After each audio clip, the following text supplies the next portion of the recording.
First Lady of Sports, and you are listening to her in the huddle on WOVU and 95.9 FM. This is your girl. It is a Monday morning. Well, not Monday morning. It's a Monday evening. Let me get myself together. And I got Marshawn Powers in studio with me today. What's up, Mr. Marshawn Powers? How you doing today, sir? Good, chilling. Yeah, what's up with you? Not much, chilling. Can't Yeah. complain. Yeah. How was your weekend? I was cool. Yeah. Cool. I went to the Guardians game yesterday, but outside of that, I didn't really do too much. Yeah, you just chilled? Yeah. It was a low-key flex weekend? Yeah, something like that. Yeah. Yeah, well, I just got back in town from Colorado, so I was out there the past few days. Okay. So How was that? That was a good time. It was fun. I was mainly like in downtown Denver, so Okay. I really didn't really get out, much and get a chance to explore the city. So I was mainly, just in the downtown area. But that night we did go to Colorado Rapids game, because they have an actual MLS team there. Mm-hmm. So we went to the game, but pretty much after the first lightning strike, pretty much we loaded the buses and went back home. Yeah, and we went back to the hotel, and then from there they went ahead and beat, I forgot the team name, but it was Minnesota's MLS team, and they won. So I'm excited about that. So I had my first chance to go to the MLS game. That's pretty. We don't have one of those. We don't. Willie asked for it. Yeah, I did. Yeah, I did. So, I made it, I was able to, walk within vicinity of our hotel and take in some of the sights and sounds of Denver, Colorado. So it was great. I was wondering, how they say that your breathing is different. And, I was thinking, I was going to have some lung issues or whatnot, but I was congested. So pretty much like as soon as, I don't know, we hit Denver airspace, like I just started sneezing out of nowhere, so I just got real congested. And fortunately, because I've had some congestion issues in the past, I don't really have sinus issues or anything like that. But because of, congestion in the past and stuff, I had nose spray with me. So, took a couple shots of that and, I was okay for the most part. So, I wasn't expecting that aspect for my sinuses to like act up. I was thinking it was going to be more like lung issues, but no, it was cool. I had a good time. So, definitely a place I would like to go back and actually be able to sightsee and stuff. I didn't make it anywhere near the Rockies or anything like that. So we were, roughing it downtown mainly. So, but yeah, I got back yesterday evening and ready to go. So, last week that when the show started off, it was a different vibe. It was a different tone. We had, all woken up that morning, or I had woken up and fell back to sleep. And in that time, the Sue L. Robinson decision had dropped. So on Monday, I came in here, unfortunately I was here by myself, because I was having some technical issues. And I wasn't able to get everybody on here with me when that decision dropped. But it was a different day. It was a different vibe. It was like, we knew what the punishment was going to be. Okay, let's game plan for the next.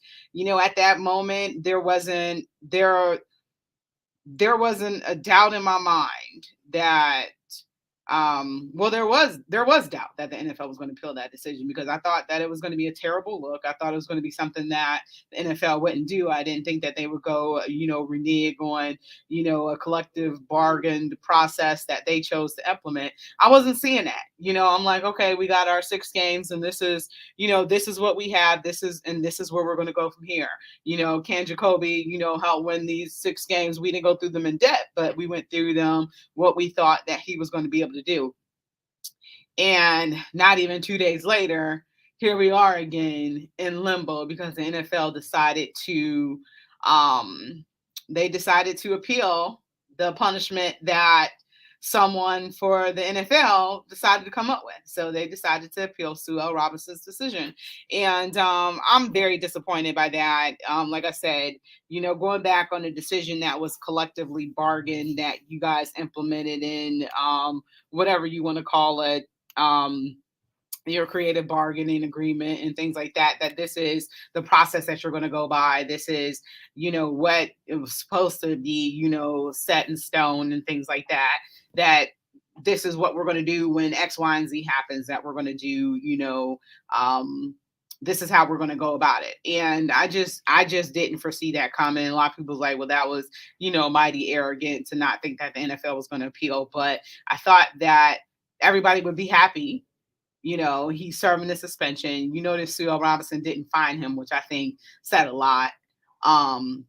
But I thought that everybody was going to be able to move on. I thought that Deshaun was going to be able to move on. I thought the women were going to be able to move on. I thought the organization would be able to move on. And I thought the fans would be able to move on, because considering it's been 5 months that we've been in limbo trying to figure out what was going to, go down. For 5 months, we've been wanting to know. We finally found out. And, you can collectively breathe a sigh of relief. And then 2 days later, the temperature is nuclear, because you hear that the NFL is going to appeal that decision. What are your thoughts about the NFL and the hypocrisy in them appealing this decision? I feel like that, they probably already had this in their back pocket the whole time. You think so? Yeah. But do you think they thought it was going to be low, though? Yeah.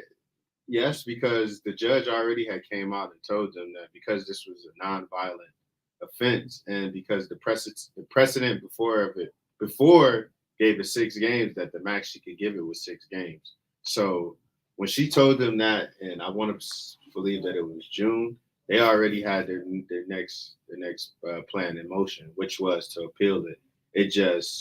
They were just waiting for Sue Robinson, I guess, to write up everything and make it publicly before they can pull their next move. I'm pretty sure they already had their appeal already typed up. They probably already had the person that they were going to pick, which I call a yes man. I call what's his name, Peter, the judge that's in New Jersey. I can't think of his last name. Peter Harvey. I think essentially Peter Harvey is going to be looked at as the yes man for the league, because they don't. Roger Goodell doesn't want to be involved in it. So what better than having 2 people that you can say, well, Sue Robinson says that he should get 6 games, and then the league didn't feel like that was enough, so we went to another judge who ironically is on the board of diversity, which he already got a relationship with the league to pretty much put the coup de grace, the kill shot in for Deshaun, which it's feeling like more and more as they go by, it's going to be double the amount that he's getting right now. Mm-hmm. Yeah. But, we can always be wrong. I had a lengthy conversation with some people who, kind of look at it from both sides. Some people feel like he should get a year. Some people who, like me, feel like he should get 6 games. The 6 games should stick. And there's also a lot of people in Deshaun Watson's camp too who feel like there should be 0 games. Yeah, but when you look at it from, we're past. I think right now we're past the portion of it. Did he do anything criminally wrong? And of course, Deshaun Watson did nothing criminally wrong, because 2 grand juries, didn't want to take it to trial. So that tells you that he did nothing wrong. But now we're at the point of, did he do anything wrong in the eyes of the NFL? Did he do anything wrong, in NFL standards? Because everything Sue Robinson said was, in terms, in accordance to the CBA, in accordance with this, this is in the CB. In the NFL's language, basically, she kind of, basically said Deshaun Watson was guilty of, I guess, embarrassing. In so many words, embarrassing the NFL. So, this is more of, in my opinion, and I'm speaking specifically on the appeal. I think the appeal is to satisfy the court of public opinion, because if you listen to a lot of the major media, and I'm talking, ESPN Radio, Sirius XM, Fox Sports, everybody is always talking. Nobody's talking about the judicial system anymore. They've all moved on to, how do you satisfy the quote unquote, and nobody can see me right now, but the quote unquote court of public opinion. Do the NFL, do these owners really care about the court of public opinion that much? I guess in this stance, yeah, because I don't think they really care about the female aspect of it. No, they do. I don't think so. They do, because they're trying to grasp as many fans as they can. Look at the NBA, for example. The NBA can be said, and I had this argument with some friends too, that the NBA can be said as a more of a family-friendly league. It's not that it's not that old league where people are fighting, things of that nature. Majority of your players are married with a family, have beautiful families and things. Majority, Rachel, majority of them. Look at Carmelo Anthony. I mean, most people were saying he cheated on Lala. Exactly, but most people can say he got blackballed. But at the end of the day, when you're out here on TMZ on another yacht with another woman, how does that look for the NBA? Being honest, you don't think they take that stuff in the standards? You don't think they take? You don't think they didn't want Melo out there playing basketball while you out there on yachts with different women? Let's just be honest. I wholeheartedly think that the NBA is starting to become just a little bit more family friendly. That's why you don't, in my opinion. And I think the NFL is trying to become that. If you want to make it sense, they're trying.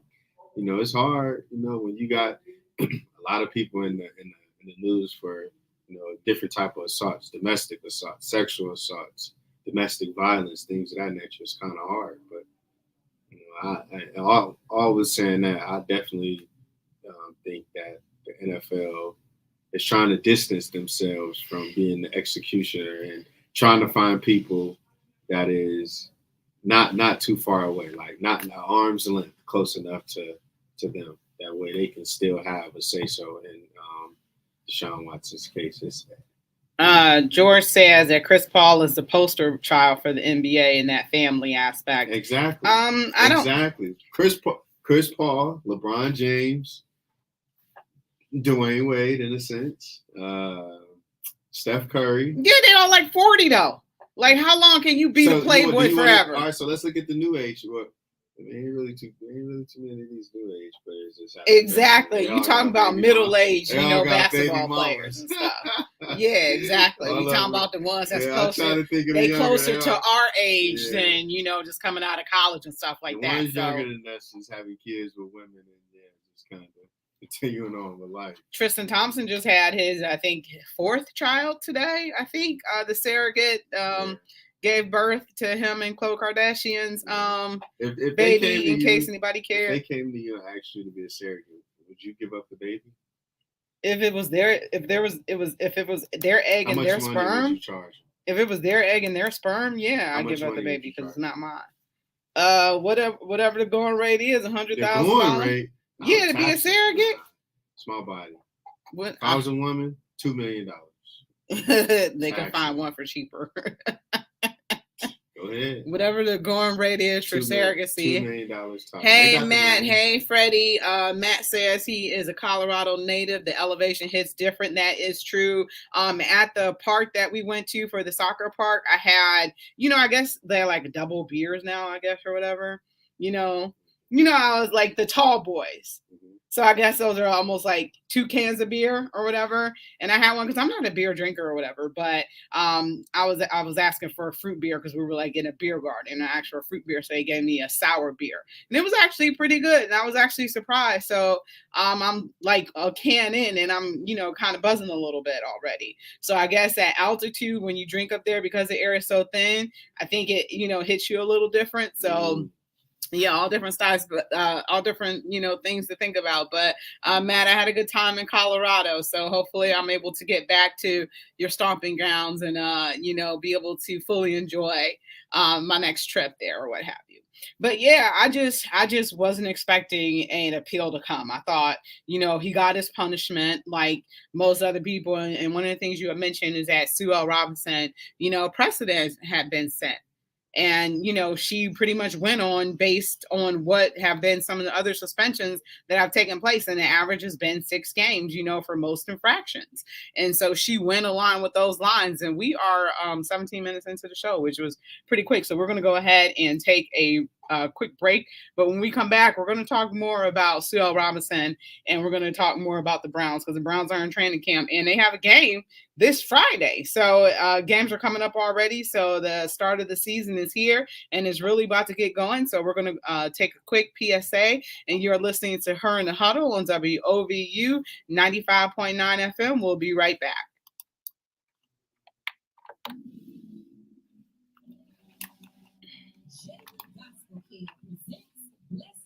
That was quick.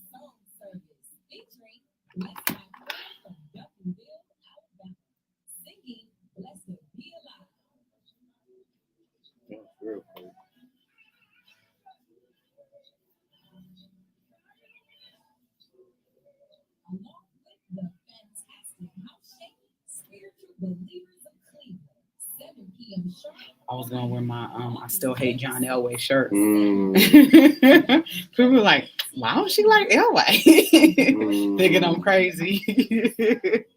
They're gonna be looking at you all types of stuff. Right. I came close to packing it, but I was like, nah.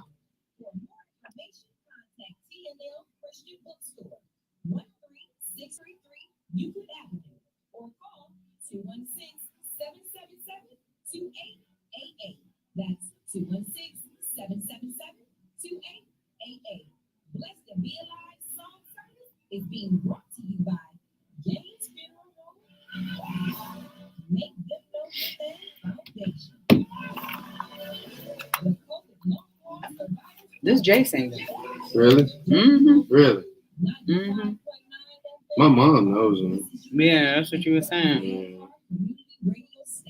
She said, like, tell her when he be having some what's that? Concerts? Yeah. We just all bought tickets for this one that he having a couple weeks from now. When is? On the 26th. Let me know. He was just selling tickets for it last week too. Yeah, let me know. I'll grab my mom.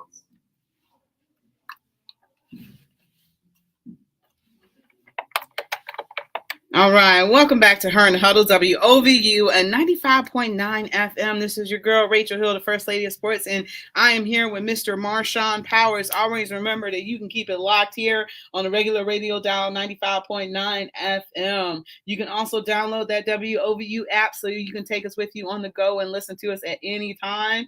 And then always don't forget that you can listen online at WOVU.org.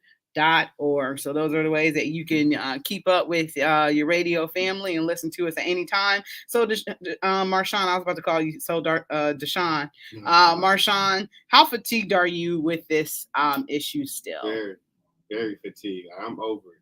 I'm tired. It gets to the point where I just get tired of talking about it.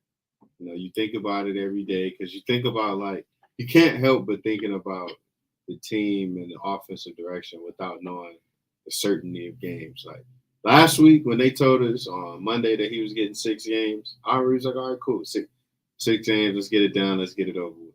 And then it felt like, oh, you know, Browns fans are rejoicing. This is they must think fat meat can't get greasy. Like we can't slap a harsher punishment on them. Because I think everybody thought it was going to be harsher than what it was. I think when 6 games came, I thought it would have been lighter than 6, but I was like, all right, whatever, let's get it over with.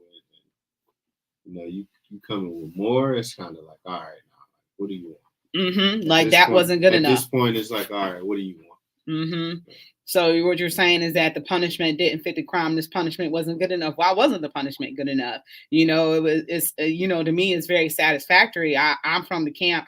I thought 0 games, but, you know, I was being a little naive, and we know how the NFL punishes its players, you know, particularly black players. So, you know, not to make this a race issue, but it was just like, okay, you know, we didn't give the black boy, you know, enough of a punishment. So now we got to go and give him a deeper punishment than what we gave him before. So absolutely look at this along the racial lines. You know, I think that, you know, it's always been a little difficult. You know, it's always been very difficult as a woman as well.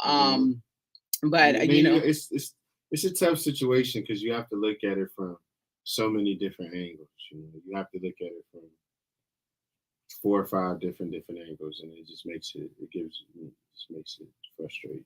Yeah, and you know, there were also, you know, massage therapists who said that, you know, nothing inappropriate was done wrong, and then, you know, also a lot of the women said that the relationships were consensual. So, you know, at that point, you know, it's hard to draw that hard line that there were crimes that were committed, things took place. So, you know, it's a very hard thing. And I know that that's probably something that Sue L. Robinson, you know, tried to come up with her, you know, as well, was, you know, this code of conduct violated. Well, what does the code of conduct say specifically when it comes to issues like this? You know, when it comes to issues of consensual sex and things of that nature, you know, why is someone being punished for that?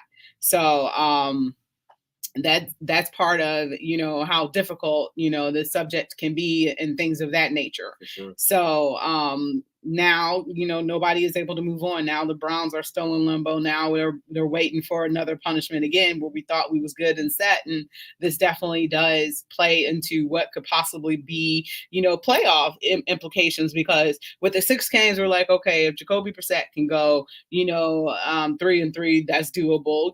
That puts us in a good position for Deshaun Watson come home. We already got that game circled. It was going to be against the Baltimore Ravens, daytime game, not able to be flexed as far as we knew, but that was going to be an AFC matchup against 2 teams who play each other fairly well, and everybody was going to be excited about that. But now that all changes. Now the NFL is they're seeking for the whole season.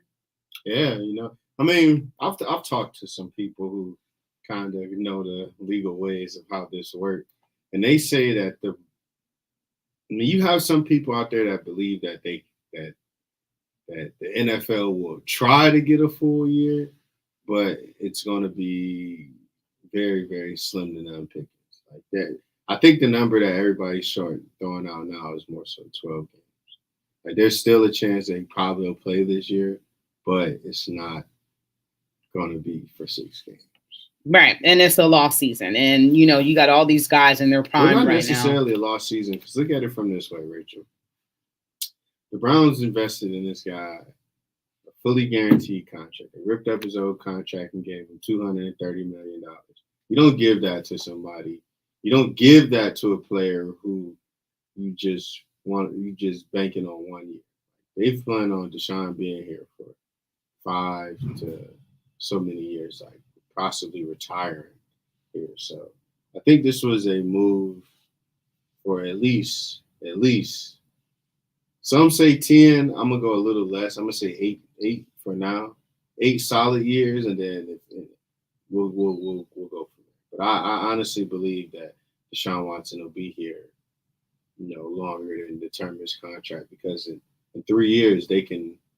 Well, I know next year they can restructure his contract and shave some money down if he gets 12 games or whatever. It's a certain way that they can play around with the cap number and push some of his cap money a few years down the road.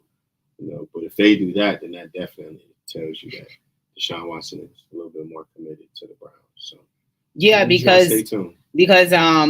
This was a year that he was supposed to make less money of that deal anyway, right? So they kind of did figure it in that it could possibly be a whole season. So the Cleveland Browns kind of knew that, hey, the suspension, they probably were prepared for anything, quite honestly. Worst case scenario being, a full year. And that's why they, did what they did with that contract, for the very first year where he's making the least amount of money. But, it wasn't like he was already struggling for money as it was. So, he's got okay. a couple dollars from the Texans. So yeah. Texans paid him handsomely to sit at home. So, yeah, exactly. I don't think Deshaun hurt him. Yeah, and I'm not particularly feeling sorry for him in that aspect, what have you. But so let's move on to the Kareem Hunt Holden situation. What are your thoughts about Kareem Hunt and him asking to be traded, and he did individual drills only. So what do you think about the Kareem Hunt and his contract saga? It's a move that I seen. I said, was it last year? I think it was last year that I was kind of looking advanced. I don't like to dive deep into players' contracts, but I just like the basics of look like, all right, what will we have now? I always look at our schedule, and I always look at, I always look at our opponents, and I always look at our payroll to see kind of, all right, what do we look like for next year? So I already knew, Kareem Hunt is making more than Nick Chubb this year.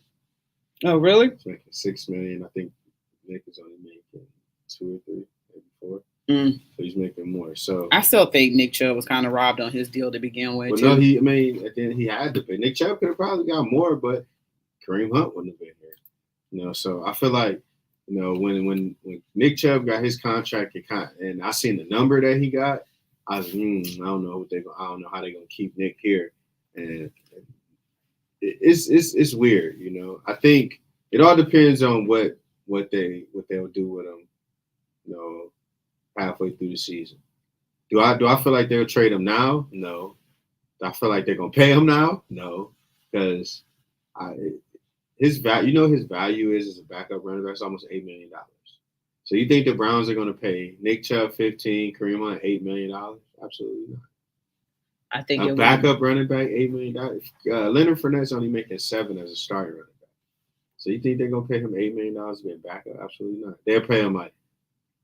They was paying Case Keenum $7 million. That's a backup quarterback. Ain't no backup runner. And Nick Chubb, Kareem Hunt's an abusive runner too. So I think if Kareem Hunt really wanted to be here, I'm talking here, Cleveland, not playing for the Browns. Let's take the Browns out of it. If you really want to be here on this team, then you're gonna have to probably take a little haircut. So. Yeah, and then also too, durability issues. Last year, he missed some games, which we had. Fortunately, Nick Chubb, but you still want that bruising running back of Kareem Hunt. So durability. They drafted that this year. Yeah, and Isaiah Ford from Cincinnati. I really like his game. Yeah, and then you have, depending on this Dearness situation, you still have Dearness who. We've seen him twice as a starting back, and he's always done great. So we have valuable options, but none of those guys are exactly Kareem Hunt. But we got some backups. Yeah, so Kareem Hunt did a hold-in. So practice in individual drills, didn't practice in any team drills or anything like that to get the organization's attention to his contract plight. I'm like, pay the man, give him whatever he wants so he can stay, and we can have him and Nick Chubb. I know we got like 4 running backs, so I don't know how this is all supposed to work out, contract-wise, but that's not what I'm paid to That's not what I'm paid to do. I'm paid to, talk about the team that's on that field. So, I'd rather them pay him and, figure it all out on the back end. I feel like, also would he be willing to take a hometown discount? And I don't think he'd be willing to do that. How many more of them hometown discounts is he going to take? Yeah, he wants his money too. And I think he deserves to be paid. And, you got to look at, having these guys right now all in their prime. And that's why this, saga with Deshaun Watson is just, just kind of the worst because, he's a top tier quarterback right now, and this team is built to win now. This team is built to try to make a run to the Super Bowl now. And we know how things change from year to year, especially in the NFL, and especially with the Cleveland Browns, how these teams are, how you can go very quickly from 11-5 to 8-9 and be on the outside looking in, with, a couple injuries and a couple, unfortunately, people, calling people out and things like that. I still don't feel like Odell should have been the one to be shipped out. But at the time, they decided to have their stance against the quarterback. And now look at it now. They having issues with wide receivers. Can't keep any wide receivers healthy. So they have to figure out what they're going to be doing on that end. So we got to go ahead and take another break. You're listening to Her in the Huddle on WOVU and 95.9 FM. We will be right back. Our sports in our Rock Hall of Fame. But do you know what more? Our black men. Black men are dying from preventable diseases. When was the last time you got your BP checked? Damn. Your cholesterol levels? Black men. He low. Talking to you. I know why, because you talking down. Me? Yeah, you ain't. Sometimes you ain't even talking like that. You talking like this. Yeah. Yep. That's why you low. That's why I came to cut you up. Oh, okay. Yeah. Because when you be talking, you looking down, but you like this, the mic right here. You like, yeah. You like, yeah, then you go like, yeah,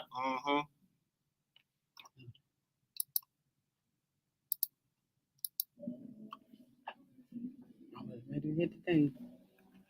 You gonna be at the concert? So tell Jay that he want to get a ticket. I got one for you. Oh, okay. What you talking about? You want a ticket? Yeah, my mom likes this Jason. She want one. You want it now? They $20. Tell Jay I sold him a ticket. What about you?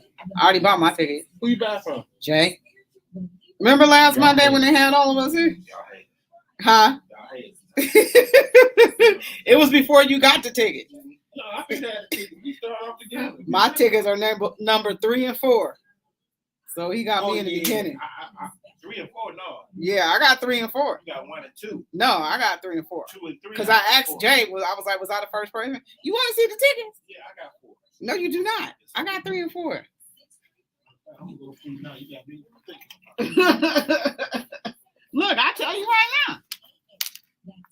Playing me like that. 3 and 4.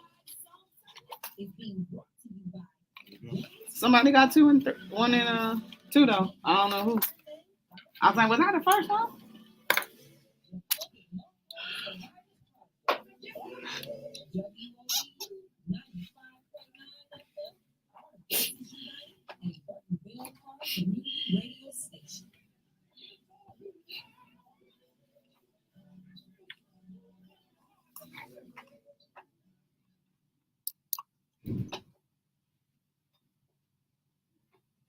Welcome back to Her the Huddle with Rachel Hill, the First Lady of Sports.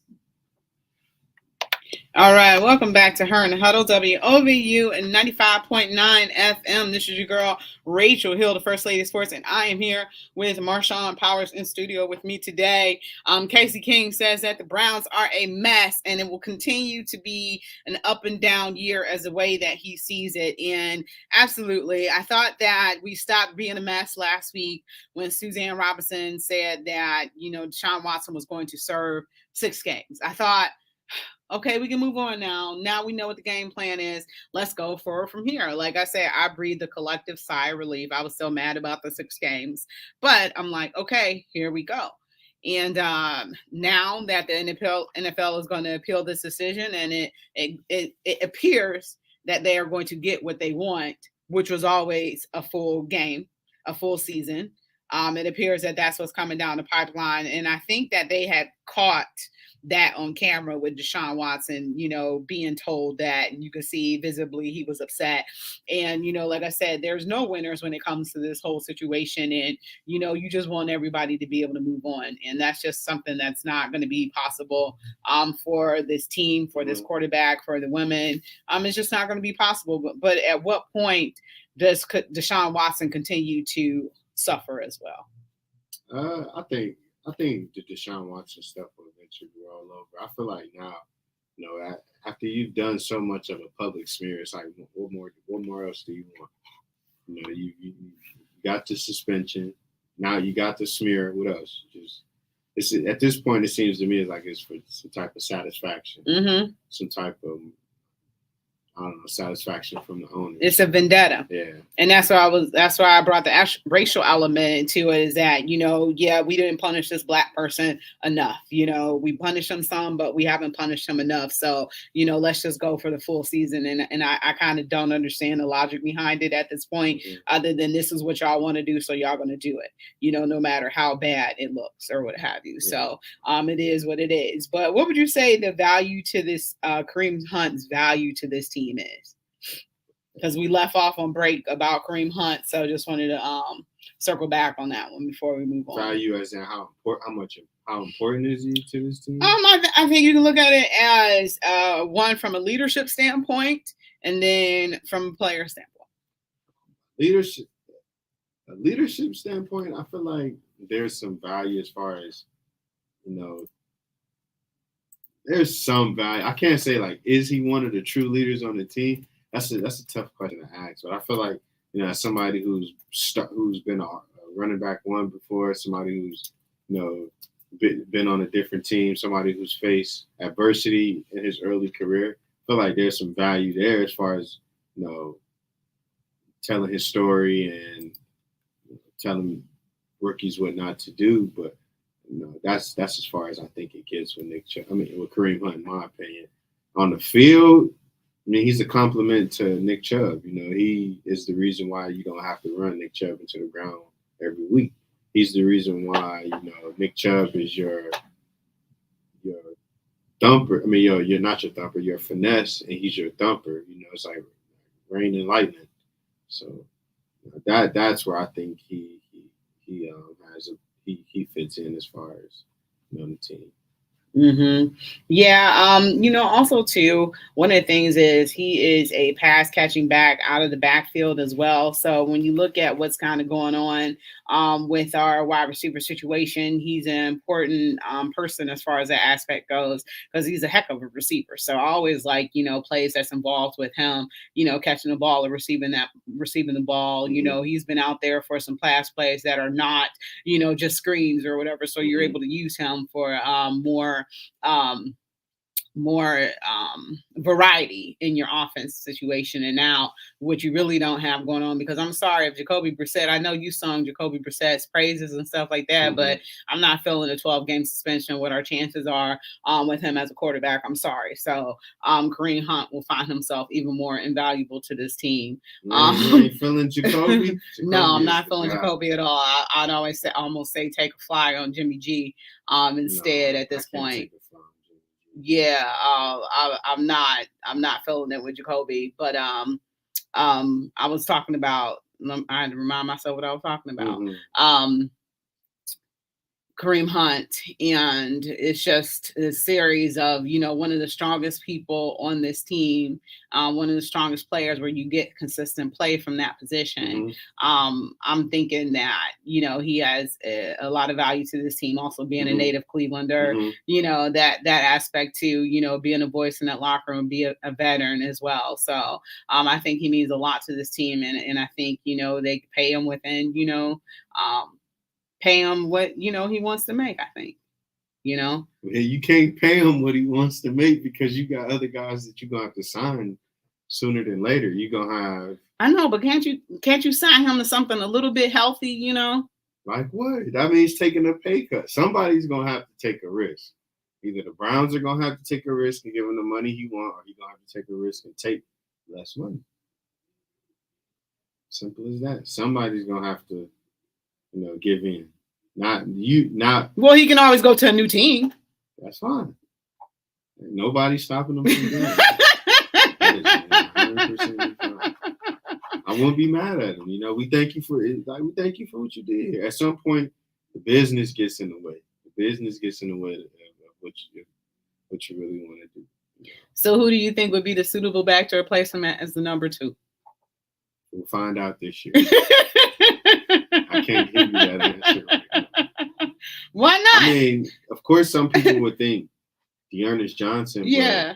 But, well, we just drafted Dearness don't really get that many carries. I was about to say, that game against Denver was the most I ever seen him play in my life. So he was DNPs before the Denver game. So now that hopefully they do a running back by committee instead of making it just simply all Nick Chubb, like let Nick Chubb gash them when necessary, but throw some different looks out there. You got 3 different styles that you can run at teams to throw them off. That way, they just can't. Even if the fact Jacoby doesn't have the arm talent that you hope that maybe Deshaun has or other elites, you still have 3 different styles of running back. That way, they can't shut it down. So. It's something different. Yeah. So, what are your thoughts about Kate York? There's a lot. Normally, you don't hear about a kicker this much. And that wait. I know. Normally, you don't hear about a kicker that much. Them, Rachel. They're jinxing them. I mean, they're jinxing this, man. It's always quiet about kickers, but you've been hearing a lot out of training camp about this Kate York guy.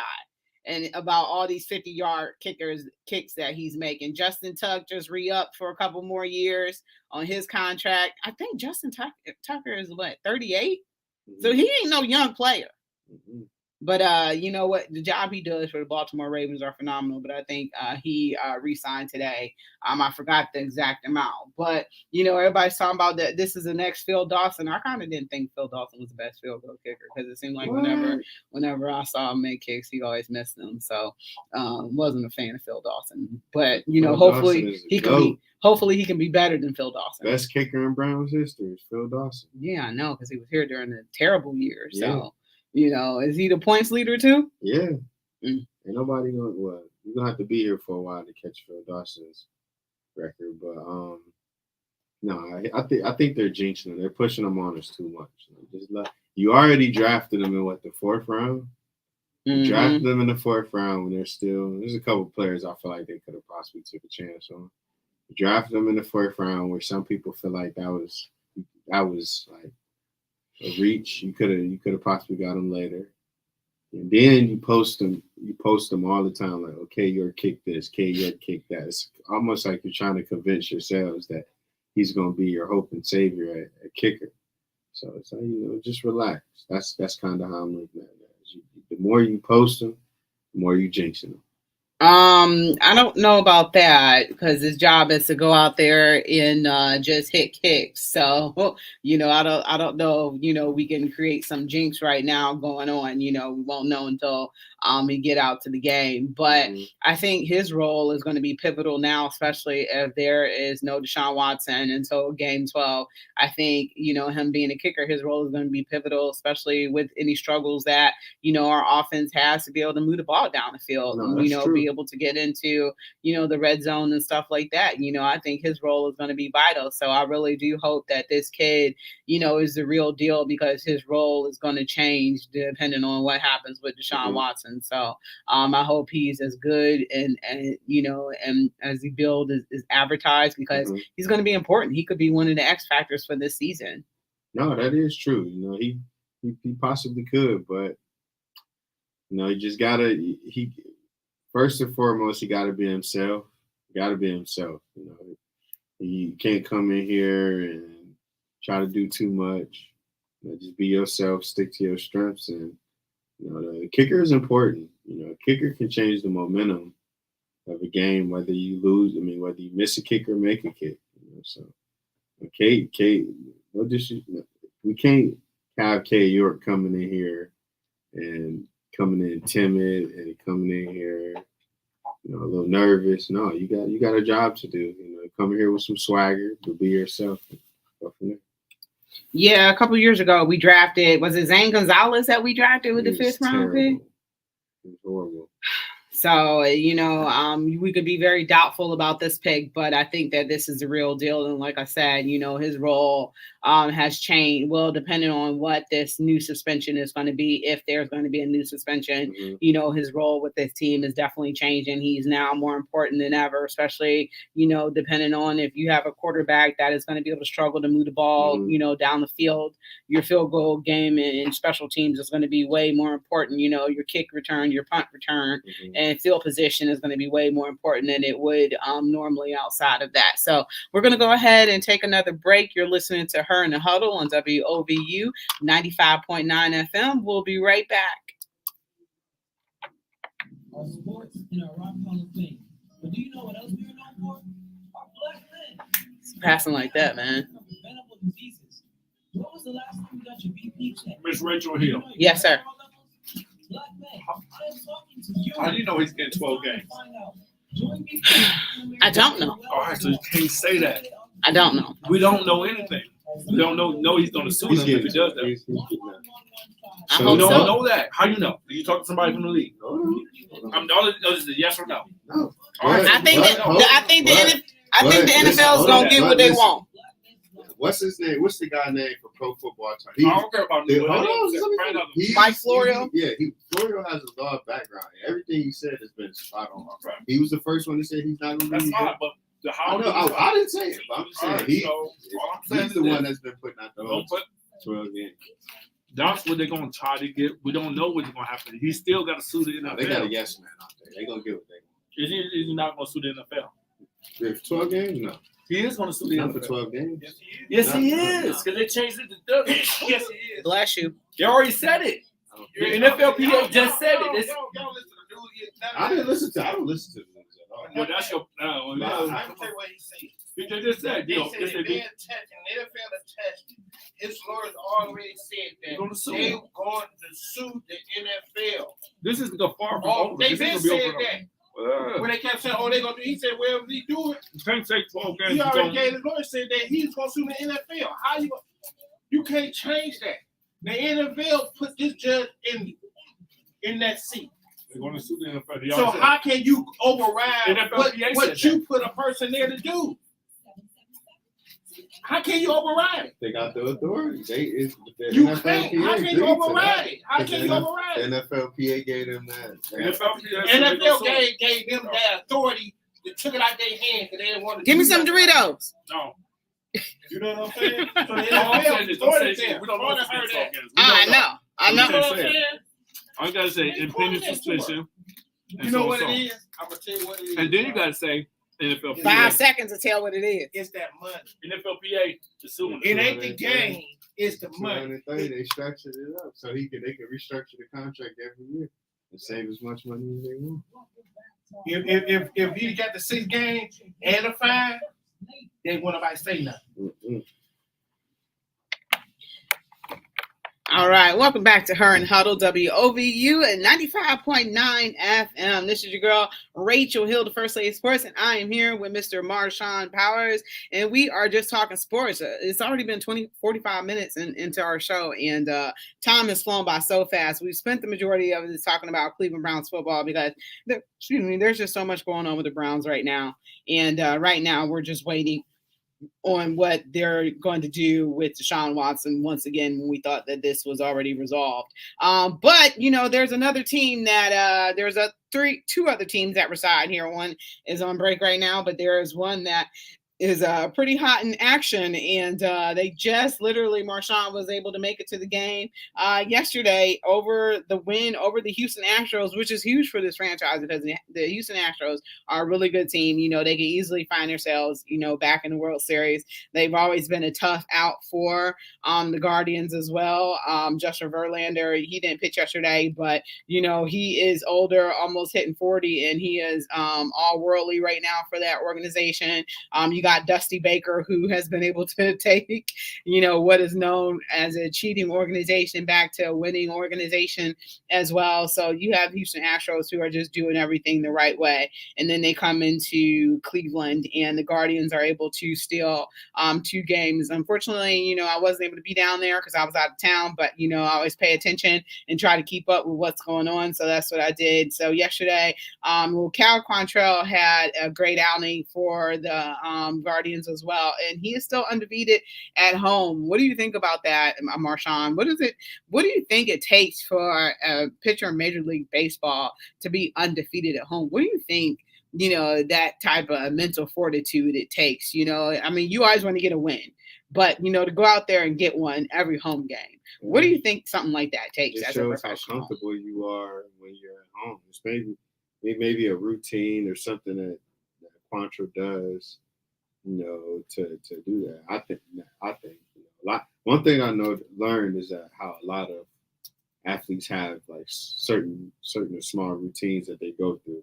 Whether it be wake up and go do this, go do back practice, take a shower, and then what am I saying? And then you have good luck. But I just think maybe it's a certain routine that he does at every home game that just brought him to success.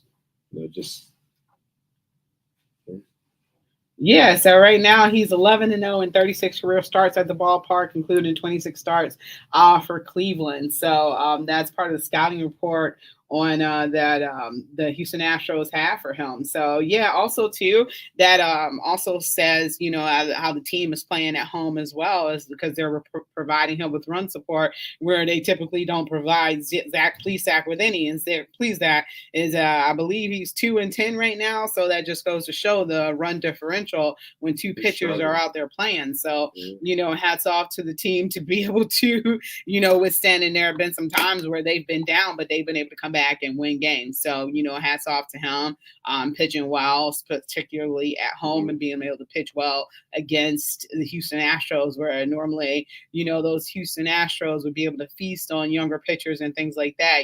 Carlos Correa, Jose Altuve, you're thinking that they're going to be able to get up, quickly and fast on Cal, and it just didn't happen. Same thing goes yesterday for our boy T-Easy. Tristan McKenzie went I up didn't there know he and cut his hair. got the. I was wondering if it was braided up, but No, yeah, he cut cut. it off. Yeah, I was kind of surprised at that. I like seeing him with the braids and seeing him play with the fro and stuff like that. But maybe his maybe cutting his hair has something to do with it.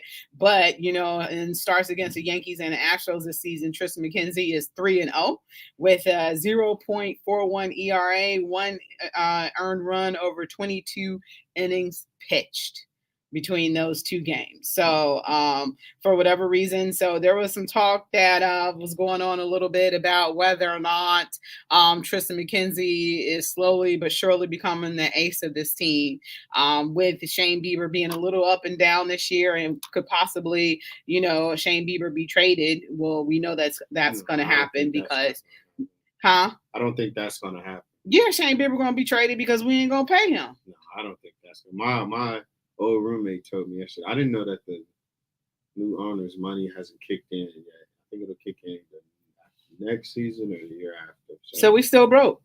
Yeah, but we'll be fine. We'll be fine. They're not giving him no money though. They can pay Bieber. They can pay Bieber. But are they gonna pay Bieber what Bieber wants to be paid? And that's the thing. We are the farm system. You're struggling this year, so money is coming back into the front office pocket. You're losing money out your pocket. Well, not really. I mean, the Guardians really aren't struggling because they're a game out of first place, so they're right there. If they get hot at the right time, they literally, could make the playoffs. Yeah, they could, but that's about as good as it goes. I mean, right now Minnesota is built to win, and then they pulled some moves off at the trade deadline, set them up to Tristan, Bieber, and Kyle Quantrill. Nobody. I mean, Aaron Savale threw like a bullpen. He ain't it this year. He got it. Yeah, he could be back though towards the end of the year. So yeah, but I mean, Zach Plesac is still pitching good. They're just but they're not providing run support. The average is 1 run of run support that they provide for him. It must be him then, because he ain't got it. So the Guardians are literally right there. They literally are. I mean, they are. They have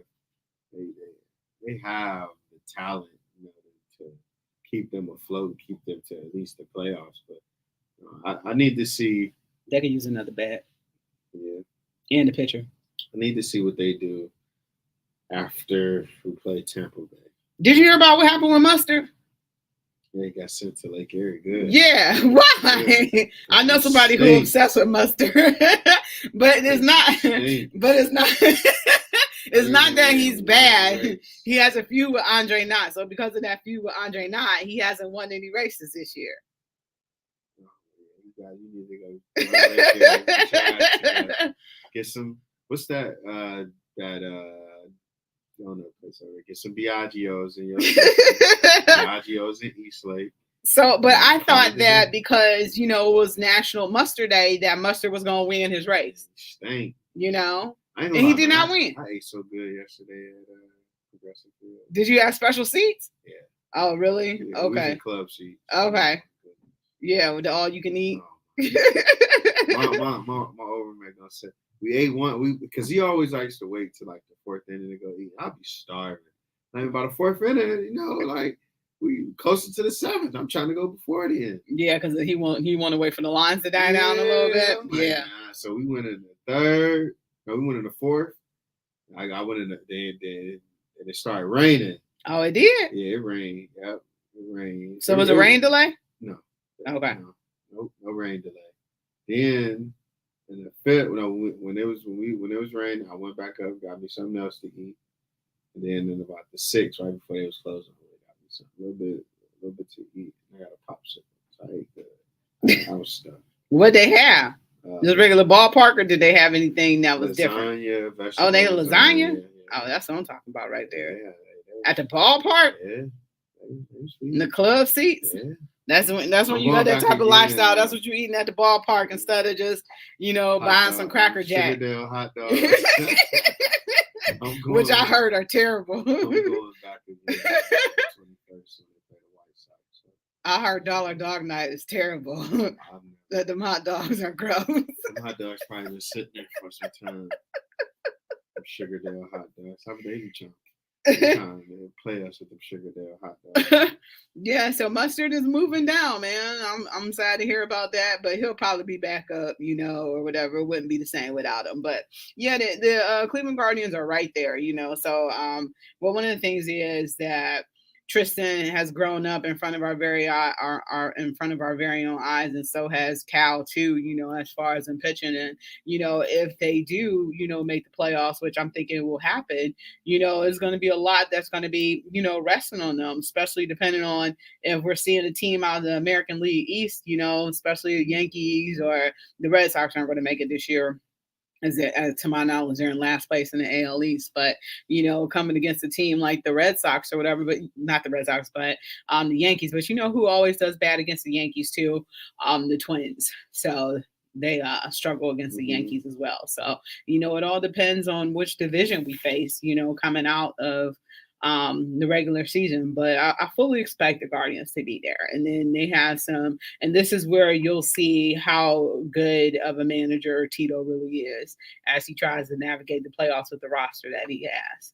Because it's not a deep roster, and at times, it's incapable of producing hits and things like that. So this is when, the playoffs is when it comes down to pitching anyway. So you're going to see how good, your starters really are. And then you'll be able to go from there, as far as what the future for this baseball team looks like. But, I kind of feel bad for Zach Plesac because, he's a decent pitcher. He puts out good outings. But if there's no run support, your team averages 1 run for your starts, that's not going to help you either, So you're sitting at 2-10 when I think he's a better pitcher than 2-10. So you think he'll bounce back then? Next year, yeah, ain't nothing you can do. I mean, ain't nothing you can do about it at this point this year, It's over with. It's over with for you, buddy. Yeah. So, try again next year. Yeah, I mean that's pretty much where you're at because it's the season almost over at this point. August and September, and then you got the boys of October. So you only got, we're a week in August now. Time is flying by. So, you got 7 weeks left of the season. So every game counts at this point. I forgot who we go up against. They are off today, and it is Detroit. 7:00. So we can talk about it more tomorrow. To the Dirty D. Oh, okay. All right. So they'll be on the road. So, all right. So for Marshawn and for Rachel, you've been listening to her in the Huddle on WOVU 95.9 FM. You've been off. You really?